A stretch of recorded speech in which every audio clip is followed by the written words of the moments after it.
you know what an all fixed up house looks like on the outside versus one that's kind of run down and a little bit shabby.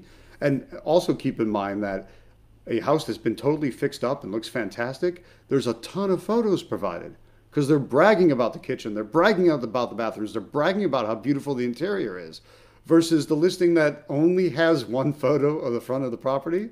Welcome to the Get Traction podcast. If you are ready to learn exactly what it takes to become a real estate entrepreneur, this is the show for you. With your host, founder of Traction Real Estate Mentors and president of the Traction Real Estate Investors Association, Tom Zeeb. Welcome back to the Get Traction podcast. It's Tom Zeeb. Happy to be with you guys again. And we're going to shake things up a little bit for this episode, change it up a little bit. And what we're actually going to do is an interview between my producer, Harry Duran, and me. So Harry has gotten interested through this podcast in becoming a real estate investor as well. And he's been going through my rapid cash generator kit. And I thought it would be a great idea to have him ask questions as a newbie to real estate about what's he experienced so far, what questions does he have so far, what's kind of on his mind, and how does one get started not having any real estate experience in the past. So, Harry, how are you? Hey, Tom. How's it going? Awesome, thanks. Glad to be doing the episode this way. I think it's going to be a fun one. So we'll just kind of free form, kind of open discussion between you and me, and we'll let the chips fall where they may. Yeah, it's interesting because I imagine this happens a lot when you have people that are familiar or they find out what you do, they start asking questions, and you've probably had these questions in either at your live events or when you meet friends or you're at a social gathering and you tell you inevitably tell people what it is that you do, right? And then they're just like, well, that's interesting. I've always wanted to dabble in that. And then you're like, oh, did I open up a can of worms? And what are they going to ask me? And it always happens, but that's a good thing because that's one of the reasons we can do the episode this way. Because if we deal with those questions and you have them, I'm quite sure many other people have them. So being able to get those answers, you're going to come across like a mind reader. People are going to go, that's the very question I had. And so I think, yeah, we'll keep it free form, and you'll rein me in if I ask something that's not relevant. But I thought we'd kick it off as just speaking to some changes that I'm going through in my lifestyle. So I'm a bit nomadic at the moment, and obviously one of the things that I looked at your program was this idea of looking for opportunities in the market that you're in. But I was curious if this might fit someone who's in my shoes, who does a bit of traveling and is not fixed in one local market, and if there's ways to customize or modify the system so that there's opportunities that I could be looking at that would be different than someone who's in one location. Yeah, absolutely. Well, this actually happens to people a lot because they might want to invest where they are in their own backyard, so to speak. Maybe they want to invest where they want to be, where they're planning on moving to. Sometimes they invest where they have family or where they're from, or maybe where their kids are, going to school. Or it's just flat out, they're like you, they're nomadic, they're moving around, and they're not sure exactly where to go or how to do it. And what's very cool, specifically about the way I teach wholesaling, is if I parachuted you into any part of the country and said, here, get started and go, this is how you would do it. So your question is effectively that, like you're being nomadic. So if you're parachuting into different zones, how do we get you started? Well, one of the first things you got to do is start your marketing like you would do anywhere. So you want to identify the neighborhoods in the areas that you're interested in. So I don't know, you just choose a random city and you say, all right, if I got dropped into there, what would I do? I would start driving around, driving for deals, looking for rundown, dilapidated houses that you might be able to contact, that might have a sign that they're a motivated seller that owns it. And at the same time, you're learning that neighborhood. And you're going to want to jot some addresses down, maybe grab some photos of the neighborhood, some certain houses, look for what realtor signs are there. That way you can look up what those houses are selling for. So you'll have an idea of the value of a neighborhood, what something's worth all fixed up. You'll have an idea what it's worth as is when you start looking for what those current values are. And you just might find a deal in the process because you're out there looking for it. Then you got to know what county you're in. Okay. Because so much of your marketing is going to come down to going to that county's courthouse and starting the research for motivated sellers. So you'd start looking up probates. You'd start looking up divorces. You'd start looking up tired landlords from evictions. you'd start looking up out-of-state absentee owners, people who own a house in that area, but who don't even live in that state, and start marketing to them. So you would basically break it down the same way as if it were local. So does it really matter if it's the town you're living in or the town you're not living in? No, it doesn't. So from someone, let's pick Austin as an example, because that's one of the cities that's going to be probably something in the near future for me.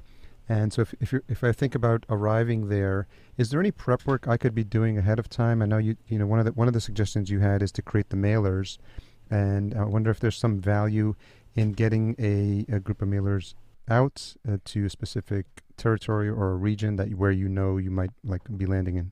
Oh yeah, absolutely. Well, two things to remember to frame that out as well, Harry.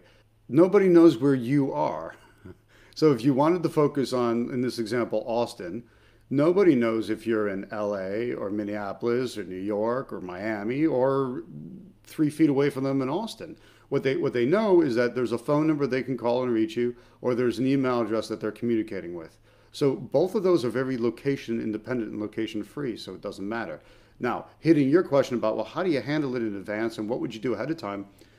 Well, you can figure out what county Austin is in, and you can look and see if that county has information available online or remote access available online. So now it doesn't matter not just what city you're in or what state you're in, it doesn't matter where in the world you are. You could be accessing those courthouse systems to pull some of this data, which you would then create an Excel spreadsheet of the data. Let's say the mailing way, right? The owner's name, the potential motivated seller's name, their address, their contact information, and then you can send a postcard to that using a postcard system like a Vistaprint or the Postal Service's Click to Mail service.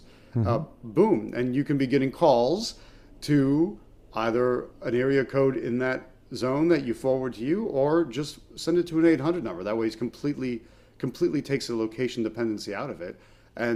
Or people could be emailing you or filling out a form on your website, none of which they have to actually know where you are located. I mean, think of how many times you call customer service for any company. Yeah. You don't know where they're in India, they're in Asia, they're in the Philippines, they're in Texas, they're in Florida. You don't know where they are, and nor does it really matter, as long as they're able to solve your problem. And that's what you're after as a real estate investor, being able to solve the problem. Doesn't matter where you're physically located versus where they're physically located.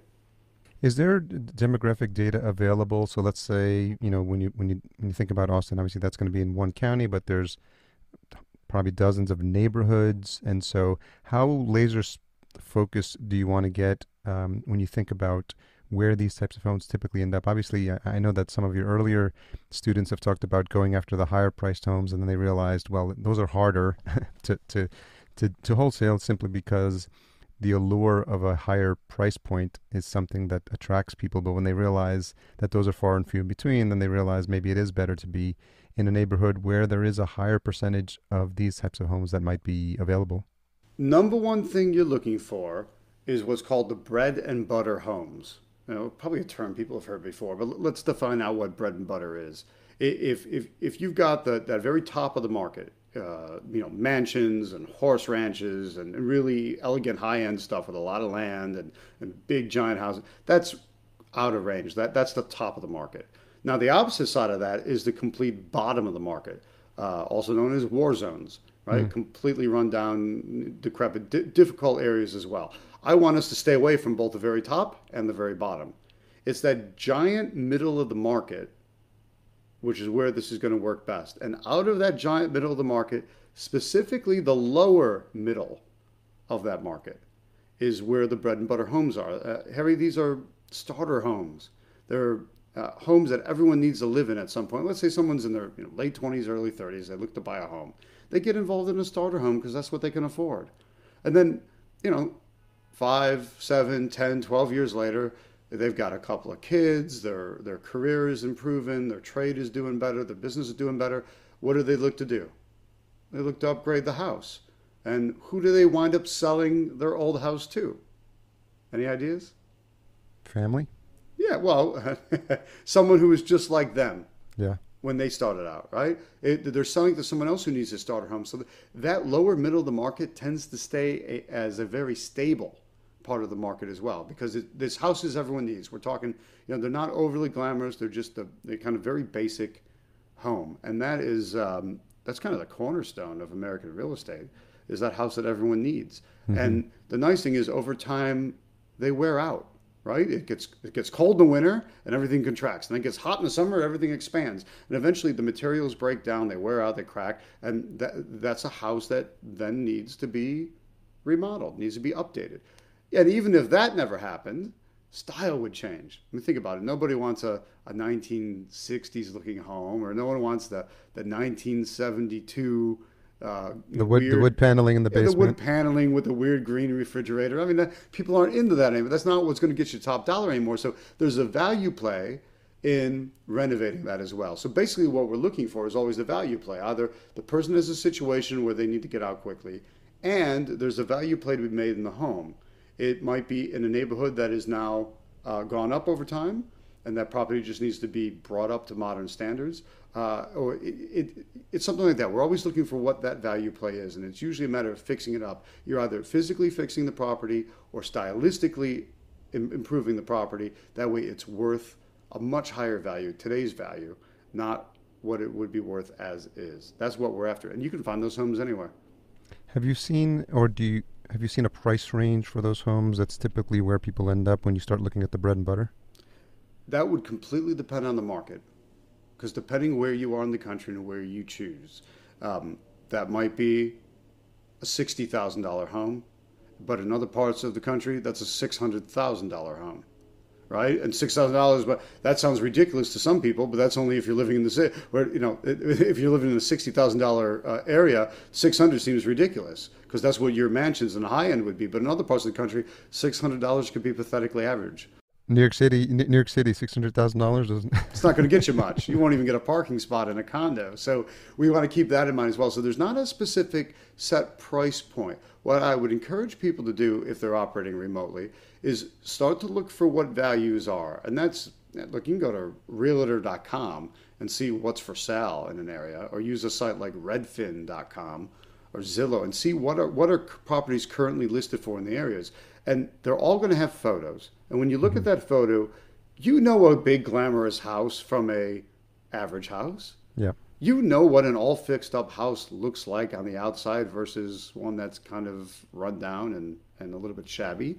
And also keep in mind that a house that's been totally fixed up and looks fantastic, there's a ton of photos provided, because they're bragging about the kitchen, they're bragging about the bathrooms, they're bragging about how beautiful the interior is, versus the listing that only has one photo of the front of the property. Yeah. That tells you that's probably an as-is. So you're going to learn, all right, this is what as-is are selling for. This is what it could be worth all fixed up. And then you can look around. And gosh, if you're not there physically to drive around, well, Google drove their street camera all over the place. So why don't you do what I'll call a Google drive-by? So a drive-by viewing rather than a drive-by shooting. You can go and take one of your target properties, pop in the address, and then you can sit there on the Google Street View and you can scroll 360 degrees around. You can quote unquote drive up and down the street and move around, and you'll see that neighborhood, and you'll see when you cross certain streets that the houses change or the housing stock changes. So you want to keep that in mind, and all that research can be done remotely. You don't need to be there to be doing that. So let's say you do find something through that Google Drive research, and you know what the median market is, and I'm trying to think what would be the next step if you've identified some places to start those conversations with people and to see if there's, to gauge interest and see if people are selling. Would you do that from the research you're doing on Zillow, or would you expect some of that to come as a result of like your postcard marketing? I expect it to come more from my postcard marketing.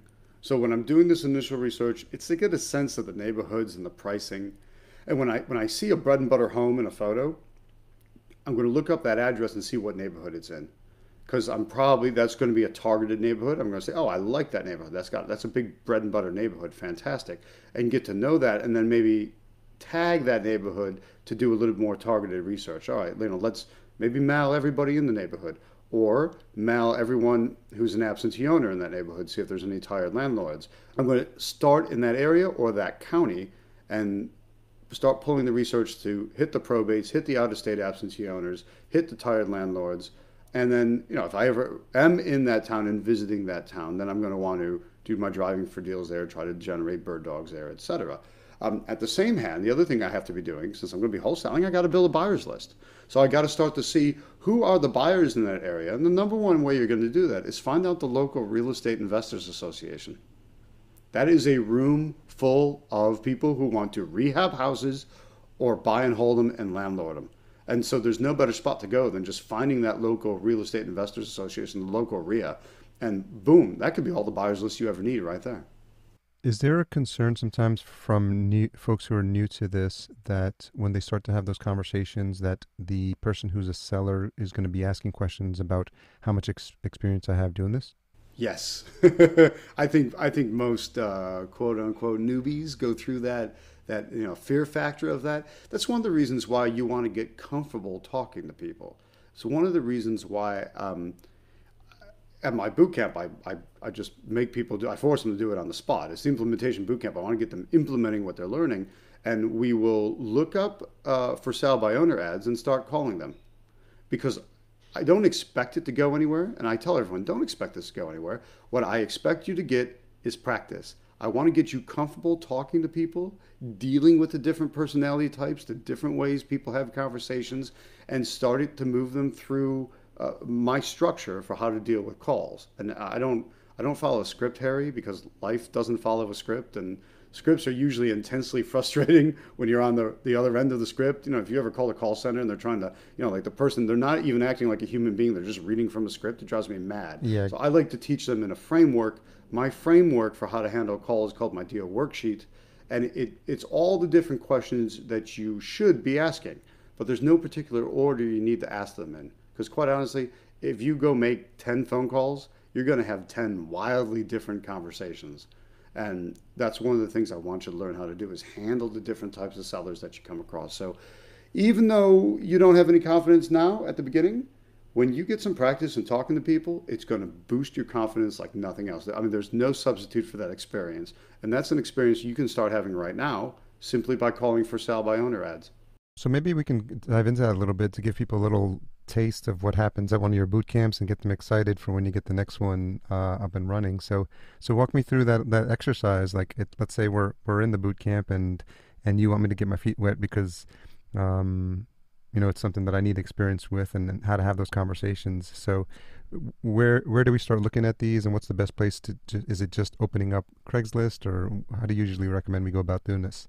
Craigslist is a great source. Sometimes the local newspaper, the newspaper's been slipping a little bit, but the classified ads that they usually have online, a lot of people will list a property for sale by owner there as well. So usually between Craigslist and the local newspaper, you'll find enough leads. And what I do is I hand all my students a stack of my deal worksheet, or literally it's a pad, right? It's a gift. They're like, here's a deal worksheet pad. And there's 100 sheets of deal worksheets glued together at the top. And I said, just start, and I want to get through 10 of these. I want you to make these calls, because not everyone you call is going to have a snowball's chance in where of turning into anything. But that's fun. I want you to have the conversation.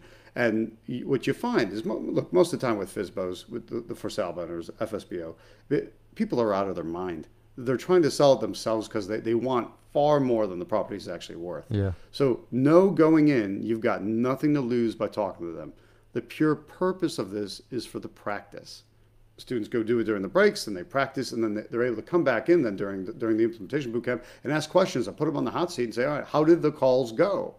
And what did you hear yourself say, and what do you wish you would have said different, and how, overall what was the path and direction of the call? And then if there's still conversation that they need to be having with that particular seller, because sometimes you get a live one, then they're able to go. I keep refining what they're doing, tell them how to handle the next hurdle, how to get over that next hurdle, avoid that next pitfall and move ahead. Then they go and make the call and do that and keep coming. We keep refining that process forward. And what happens is by the end, you're confident in what you're doing, because you realize it's not a big deal to talk to people anymore. You've done it. What's the worst that's going to happen? They're going to hang up on you. All right, so what? So, I mean, think about it, Harry. Someone you've never met, someone you don't know, you're never going to see or have any more communication with in life, hung up on you. Oh, well, get over it. And it's hard at the beginning, but after, I'll tell you, you get hung up on a few times, you really realize you're still breathing, you're still living, your heart's still beating, you're fine. Have you ever had scenarios where that happens and people come back from the break and they've actually have someone who's more than normally interested, like this the seller? Oh yeah, yeah, no. I have students sometimes walk away with deals from it. And at the last boot camp, we've got two really solid hours. Two separate students both have something that it looks like it's going to carry on really nicely. The numbers are right. They've worked the person down. They've put all the different negotiation I taught them into play, and then we were able to do a couple iterations of help and training with them, so they're getting the right direction going on the call. It's a wonderful thing. So it's a great way for you to start as well, no matter what part of the country you choose. Start calling the FSBOs in the area and get a sense of what's going on and get a sense of how people are talking, and you're going to improve yourself throughout the entire process. Yeah, I think it's one of those things, and I'm sure a lot of the listeners can relate to. It's just we tend to overthink these things and so almost talk ourselves out of it, right? Yes. No, really? Always, basically. Yeah, that's always. And that's why I tell people, relax. If you're scared of talking to people, yeah, you're going to struggle. So let's work on that fear and get you over the fear of it. The other thing is the reason to practice so much on people who don't matter, like the physicals, they don't really matter. Mm-hmm. You might get a solid lead out of it, but I'm telling you, don't even expect that. The pure goal of talking to them is practice. That way, when you do get the good leads in the future from doing your marketing the correct way, you're in a better spot to talk to them and not drop the ball, not fumble, because you've already cut your teeth and got your practice in on people who don't matter. So that's actually a really important reason to just face your fear on it and move ahead. And look, anyone who is afraid of talking to people, just do it, try it. Remember, the worst that happens is you get hung up on or someone says something nasty. Who cares? Yeah. You'll realize how fast you can get over it because it just doesn't matter. But the only way to prove that to yourself is to actually do it. So let's say you start making some progress going down this path and there's a more than normal sense of interest from the seller. You just happen to get the right person at the right time.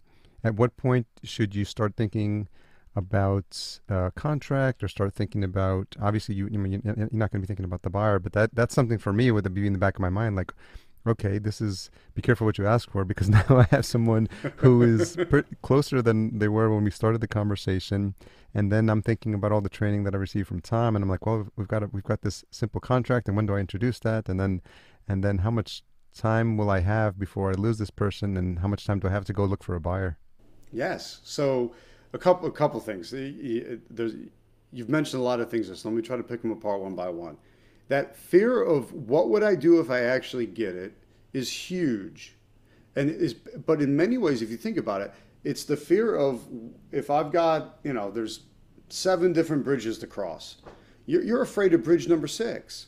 And if that stops you from crossing bridge number 1, that's a problem. Like if you don't want to make the calls because, I don't know what I would do if this happened, well, that's problematic. So what I want you to do is that's one of the reasons to get fully trained, because then you have the confidence, you can cross each bridge when you actually get there, which means take that first step, cross whichever bridge is immediately in front of you, and we'll worry about those other bridges when we actually get there. Now, it's a good reason too, if you feel that way, start building your buyers list. That way you won't have that lingering doubt in the back of your mind. You won't have that fear of, well, what do I do if they say yes? Or what do I do if this one actually works out? You'll know you have people you can reach out to. So as you start marketing for motivated sellers, you also need to be building your buyers list of cash buyers. That way you'll have people that want to say, oh, these are other investors. It's simple. People, either rehabbers or landlords. Those are 2 types of investors that you're going to put on your list. Those are also the 2 most common types of investors. So go out there and start building that list for the area that you want to be working, and then you're not going to have that fear. All right, just a quick question on buyers. Yeah. Is that typically a location-specific group? Yes. Or do you find that there are people that buy nationwide? Now, you're much more likely to find location-specific buyers. Okay.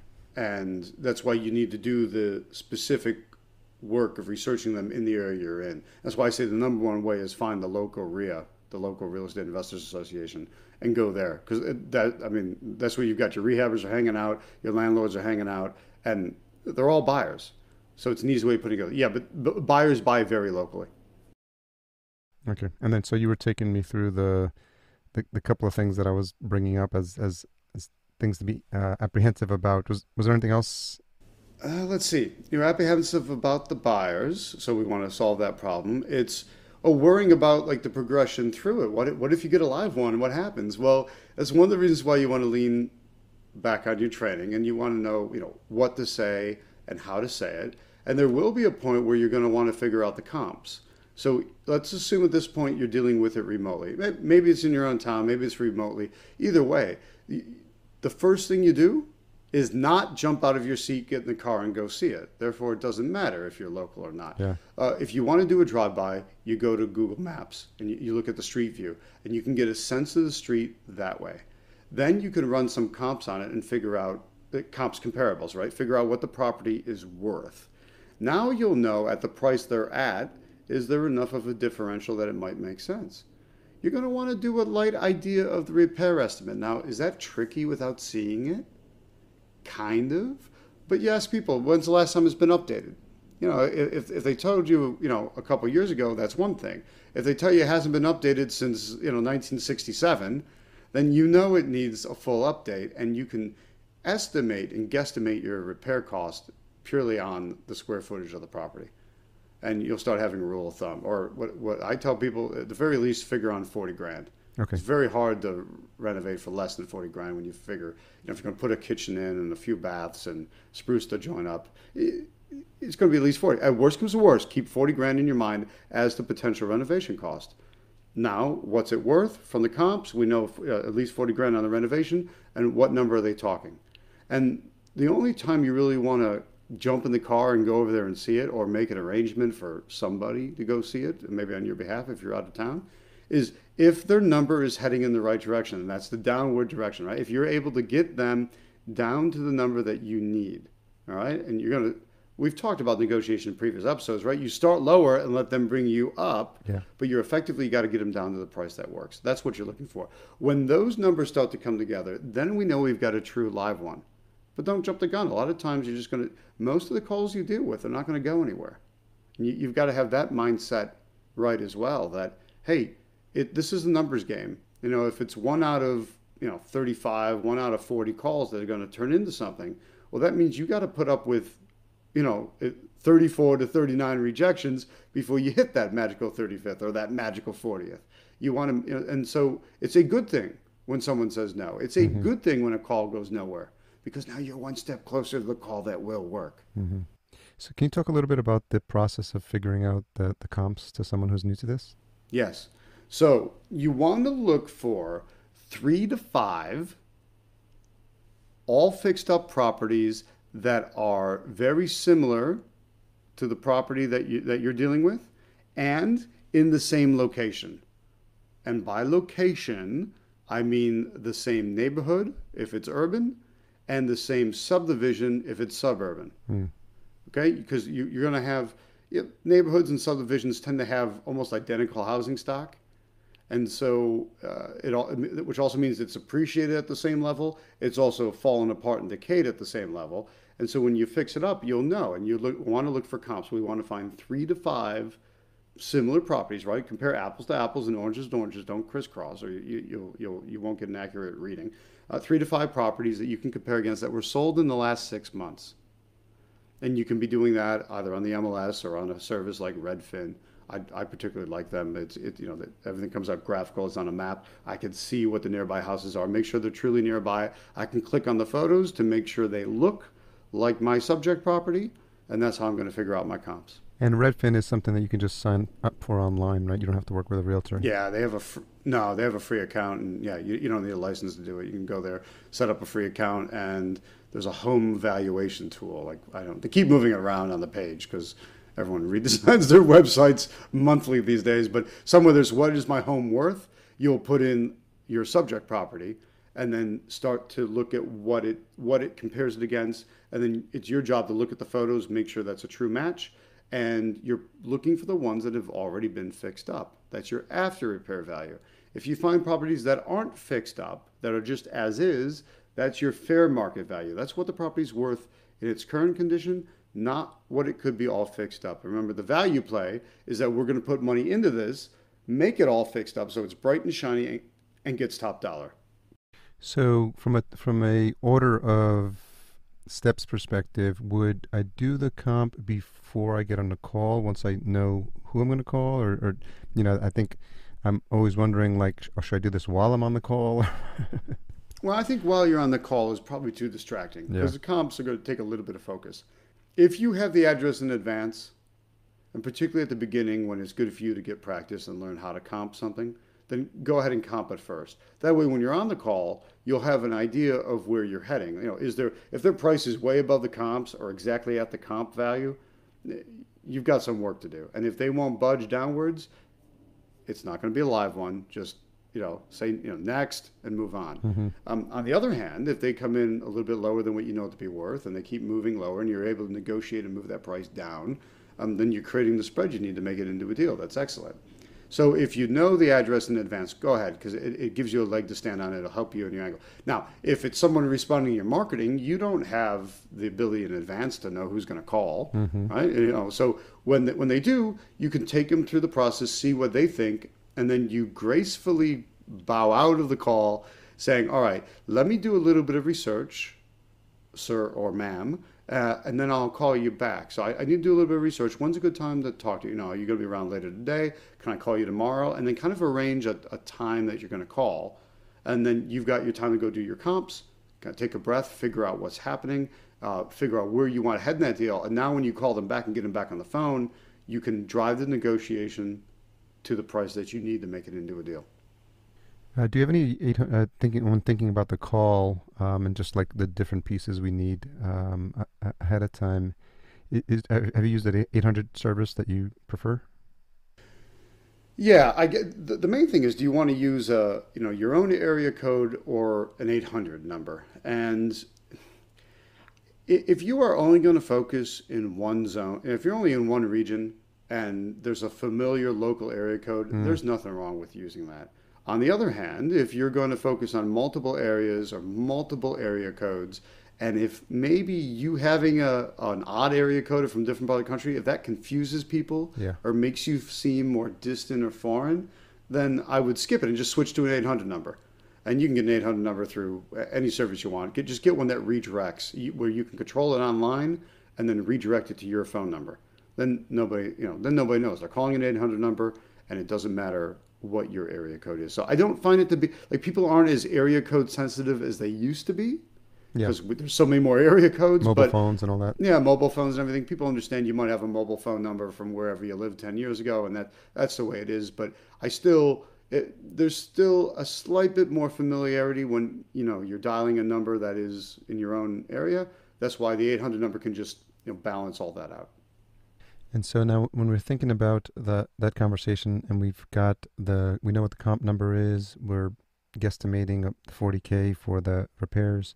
What other numbers do we need to be taking into account as we kind of move into the home stretch of, finalizing a number with the interested seller? Yeah. Well, I need to know my target and what my max is. So we call that the MAO, the MAO, the maximum allowable offer. Like, what's the maximum amount that you could say yes to that would still make it work as a deal? And in general, I'm going to give you a formula, but I'm going to tell you in advance there's a caveat, and I'll talk about that caveat in a second, or something you got to customize and change. In general, that formula is the after repaired value of the property times 70%. So take 70% of that number, and then subtract out the repair cost. That's the maximum amount that a rehabber wants to pay for a property. Right? So let's assume it's a rehab example. The maximum amount they want to pay is 70% of the after repair value minus the repairs. So let's say it's $300K, and 70% of that would be $210, right? I'm not good at doing math in my head, but I'll take your word for it. Yeah, so 70% of 100 would be 70, so 70 times 3 would be, it'd be 21, right? Yeah, 21. Yeah, so that would be 210. Then let's say you've guesstimated the repairs at 40, so you do the 210 minus the 40, that would get you to 170. Yes. So 170 is where my buyer, my rehab buyer would want to buy it from me at. So, Harry, if we're going to be a wholesaler, I have to sign it for less than 170 to make a profit. Mm-hmm. Now, how much less? If I sign it for 160, how much money do I make? $10K. $10K. If I sign it for 150, how much do I make? Yeah, 20. 20K. So the way I figure out my fee, remember, I'm not stuck with only 6% or my fee is solely determined by how good of a job I do negotiating. The better job I do negotiating, the more money I'm going to make, be that, 5 grand, 10 grand, 20 grand or more. The least amount of money I've ever made in a wholesale fee is $3,500. I like to see no less than 5, and I tell my students don't go less than 5. Set it up as a $5,000 minimum, because if anything changes or fluctuate, you can get squoze now. But one time I wound up down to 3,500. That was my low end. The most I've ever made on a deal is 65,188. I average, with the house prices in the areas that I focus on, I average a little bit shy of 25,000. So it's a nice wholesale fee per deal, but it's purely how good of a job I do negotiating. So when I know what the maximum amount the rehabber is going to pay, then I know as a wholesaler I got to get the seller to agree to less than that. But it's a nice back of the envelope math to go in with when you're starting these conversations to know where you're going to be, Yep, even if you to know don't where have I'm this, gonna target. even if you don't have the specifics about exactly what it would be to repair. Correct. Now the caveat I was talking about is it always 70%? No, it's not. You got to figure out what the number is for your area. It's probably around 70, but some areas, if it's a little tighter, things might be 65% minus repairs. If it's a little looser, the market's really hot or things are appreciating really good, maybe 75% minus repairs, or 73 or 68, somewhere in between that range. Usually 65, 70, 75% minus repairs is the number. How do you figure out what it's going to be for you in the area that you're working? Ask your buyers. Ask them how they buy. So what are you after? How do you calculate it? Do you use a percentage? And ask them what it is, and then you'll know, and then you tweak your numbers to match. It's that simple. And is there anything else in terms of lawyers' fees or any other processing paperwork fees that need to be taken into account as well? Oh, I'm glad you asked that, because I have made my attorneys a ton of money over the years. I settle with settlement attorneys, but if you're in an area, it might be a title company or an escrow officer. Either way, the person that does the settlement for you. I've made them a ton of money over the years, except it hasn't been my money paying them, because all of those fees are paid for by the buyer and the seller, okay, of which I am neither. I'm the middleman. So the seller is the motivated seller, but it's the ultimate end buyer that's paying as well. So the seller and the ultimate end buyer are paying the fees. I was the original buyer, but I've traded out my position. I've sold it, assigned it, and made a profit by giving my position over to that ultimate end buyer, and they're the ones paying the fees. The taxes are all being paid for on the property, all the doc prep and the settlement cost and the title insurance. That's all being covered, seller and buyer. None of it's actually coming out of my pocket. So I have a very low expense business. My expense is marketing.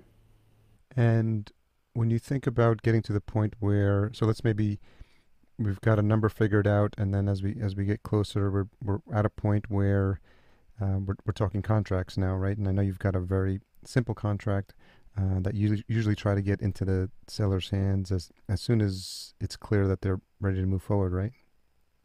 Yes, like when the presented contract is good. That's a good discussion to have, because what I like to do is I call it a dangle. You put it when you make an offer. It's often very good to put it in writing. Just fill out the contract with that number and dangle it in front of them, because it's very tempting that there's the contract, it's written down, so it comes across very formal, it's very believable because there's a contract with a price on it, and therefore it's also very tempting to sign it and be done with the deal. They want to sign it, they want to move on. They can start to taste the money, they can understand what's happening because it's there, and you dangle that not just offer in front of them, but you're dangling the contract in front of them. So I like preparing the contract as the offer. I don't usually send a separate offer letter or anything. We've talked about what that offer is on the phone, and then I just put it in the writing in the form of the contract. It's a 4-page contract. I fill it out. It's not difficult. I fill out the blanks, send it over, boom. And it's very tempting for them to say yes and carry on. And do you find, again, dealing with the idea of this being parts of it remote, have you had experiences where, I know you've talked about handing this contract over, having it in the trunk of your car and just filling it out and handing it to them, but Sure. that may not be an option. So I know I think people still have fax machines. I don't know if that's common, but are you seeing more of a digital signing nowadays? Okay. So a couple things on this. Yeah, the fax machine is a lot less common and a lot less popular. It's more likely someone scans it and emails it, and I'm okay with that. The automatic signing, I will admit to being a little old school here. I like to have an actual physical signature. I know there's DocuSign, and most of my attorneys will use it. Most of my settlement agents will use it. I've got one particular that really doesn't like it, is even more old school than me. There's something to be said about actually signing the contract. I think is important, because the problem with the digital signature is you just click, initial, sign, initial, sign, and you're not really thinking about it. It's not the same way. Here's a little tip and trick that I like to do. Now, it's interesting you mentioned handling it remotely, because I haven't met half my sellers. I spend so much time focusing on out-of-state absentee owners, and one of the benefits of working with me is that they do not need to come to town to settle it. So everything's done remotely, and I've never met them. So I will email them the contract or fax them the contract, and I ask for it to be returned to me, either fax it or scan it and email it. And I want them to put their physical signature on it. But I go one step further, Harry. I ask them to sign it in front of a notary and have the contract notarized. Now, it's kind of an interesting point, because the notary is completely unnecessary. There's no legal reason to have the notary there. Contracts don't need to be notarized. But yet I ask them to notarize it anyway. Why? The reason is simple. When they have to take the time and the effort to leave the house with the contract, go find a notary at the bank or the store or wherever they find, or go find a printer. Yeah, exactly. They go find a printer, they print it out, and then they're going to go in front of a notary, pay whatever, $3-4, pull out their driver's license, identify themselves, prove they are who they say they are, explain what it is that they're signing, and then sign it in front of someone who then takes a giant seal or a stamp issued by their state and certifies that that's them. Do you think they want to sell that property? Yeah, they do. Steps towards commitment there. Yeah, it's a step towards commitment. So I'm proving that they're committed to it. I'm proving they actually want to do it, and I'm making them kind of psychologically have to go through that, so that I know that that's what they actually want to do. And you don't get that same kind of loving with DocuSign. Yeah. You just don't. So I'm a little old school about it. Now, if somebody wants to sign it with a digital pen, like on a tablet or something, I'm okay with that. But not if it's got to be notarized. When it's got to be notarized, they've got to print it out and physically do it. It's a couple extra steps, but I like those extra steps because they prove that that person is committed to me. So talk a little bit about, I think this last piece will round it off, but I just talk a little bit now. You get that back, you get it signed, and in my mind, the clock starts ticking, right? You're like, I need a buyer. Yeah. So yes. Talk about, what, obviously if you've built up a list, you start making those calls, but how does that initial conversation go when you're doing this, for the first few times? Yeah. Well, the first order of business as soon as you get the contract is start marketing it out to your buyers. Because if you're wholesaling, you're not the one buying it. So now you've got to find somebody that wants to take that deal off your hands. So first thing I do is I type up an email, following my structure for what goes in a buyer's list message that goes out to buyers. And I tell them about the property. It's everything they need to know to make a decision. Okay. So it's the address, it's description of the property. I send photos that I took of it when I inspected it. Or if you're dealing remotely, then you've asked maybe the seller, hey, can you send me some photos? I send a link to a gallery of photos. I don't put the actual photos in the email because that's likely to get blocked by spam. I send a link to a gallery. Same way you would share photos of your family. Put it in that kind of gallery. Boom. I send a link to the comps because I'm establishing what I think the value of the property is all fixed up. I'm using the photos of the property in its current condition to back up effectively in writing, right? Visually, I'm backing up my repair estimate, and then I'm stating my asking price. And that is my entire asking price, which includes the amount I have it under contract for, plus the amount of the assignment. I don't break that out and tell them how much is assignment and how much is underlying purchase price. You give them one number? I give them only one number, and that's super important because you don't want them trying to just negotiate your fee down. You want them looking at it saying, all right, this works for me or not. And I send it out basically at 70% minus repairs. Or if it's 72 minus repairs or 68 minus, or whatever my number is for that specific region, that neighborhood, I send it out. And I tell my buyers, contact me. You need to have proof of funds if you want to go see it. I'll either give you the lockbox code to enter it if it's vacant, or if it's being lived in, then I've got to I have a set time that I let everybody come at the same time. That way I'm only inconveniencing the owner living there or the tenant who's living there one time. And I go and I ask them to, here, step out and have a coffee, give me an hour with my team and let my people inspect the property. Is there a fear or where you, in terms of undercutting, and obviously once you have the person who has the money to buy and they start having conversations with the seller, there's some probably worry that some people might figure out what those real numbers look like? Well, two things. I have it under contract, so I'm the only one they can legally sell it to. And if I need to, I can record that contract and what's called cloud the title. So nobody else would be able to get in there until they had my contract released. Usually you don't need to do that because you have, the way I've taught you to negotiate, you have really strong rapport with the seller, and that's not going to be an issue. I also minimize, though, just out of kind of basic human nature, I minimize the chit-chat and rat-a-tat-tat between my buyer inspectors and the seller. So if the seller's there, whoever it is, I'll tell them, step out, get a coffee, come back a minute, or whatever, just hang out in the room, you just sit and watch TV. And then I tell my buyers, hey, that's my seller in the kitchen, or that's my seller sitting there watching TV. Don't talk to them. Don't disturb them. Talk to me, because I'm the one you have to deal with, not them. So just to make sure that, nothing bizarre happens like that. But I have legal control over the property, so no one else can interfere. They can try, they won't be able to. What they'll find is they'll wind up paying me.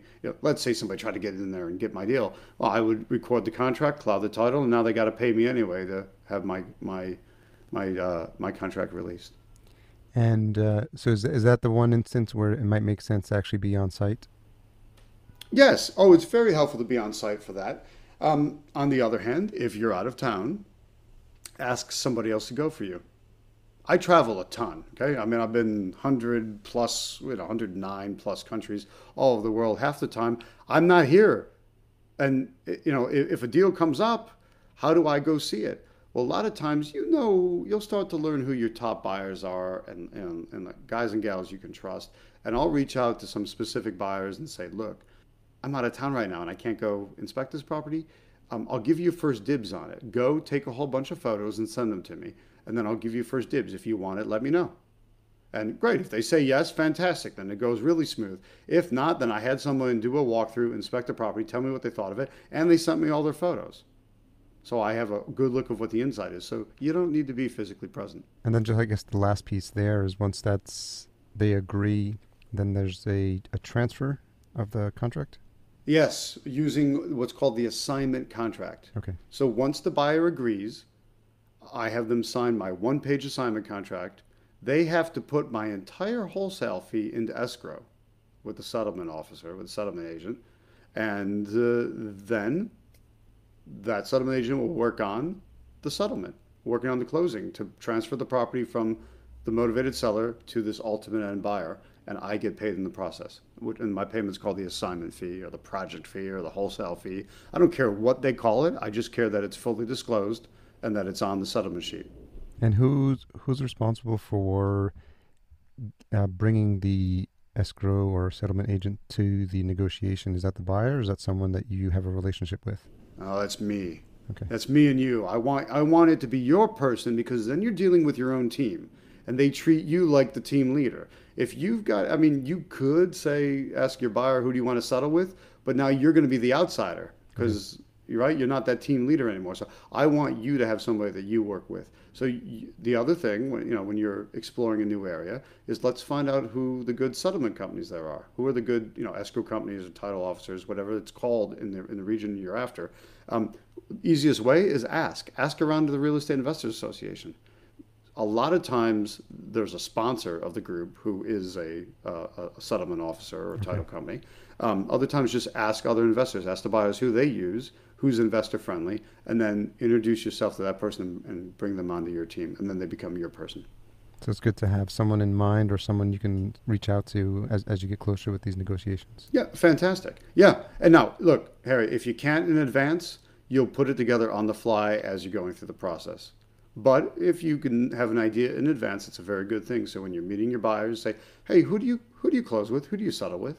Do you like them? Have they been good? Are they investor friendly? Oh, fantastic. Well, you know what? I'm going to call them and I'll tell them you referred me. Okay. Everybody's happy. Lots of stuff there. We're almost at the full hour, and I think this is extremely helpful. I think there's a lot of people listening who are excited about this idea of wholesaling. They've probably heard it as a buzzword. And, I think there's some trepidation, which you probably see with new students. And I'm glad we were able to talk through some of the ideas that I was worried about. And I think just even having this conversation gives me a little bit more confidence to at least try it. It may not be for everyone, but I think there's enough here for people to see if they can get their feet wet a little bit and see if there's something that they can investigate. Absolutely. I'm looking forward to you doing your first deal, Harry. Yeah, so we'll definitely be in touch, and maybe we'll need a follow-up here on how they went. And I think this we might already be setting ourselves up for a future episode where I report back now. Oh yeah, we'll be going through the steps of the deal. I know it. Well, I appreciate again you taking the time to walk me through it. I think this will again be very helpful, and this is sort of one of those episodes where people are going to be taking a lot of notes, and I think playing back bits and pieces of this so that they can get ready for their first negotiations. Fantastic. Well, Harry, thanks, and thanks to all the listeners out there. Another episode of the Get Traction podcast in the can. We'll talk to you next time. Thanks, Tom. Thanks for listening. Your next step is to visit gettractionpodcast.com. There you'll find all current episodes and a link to download a free copy of Tom's Deal Flow cheat sheet. Happy wholesaling!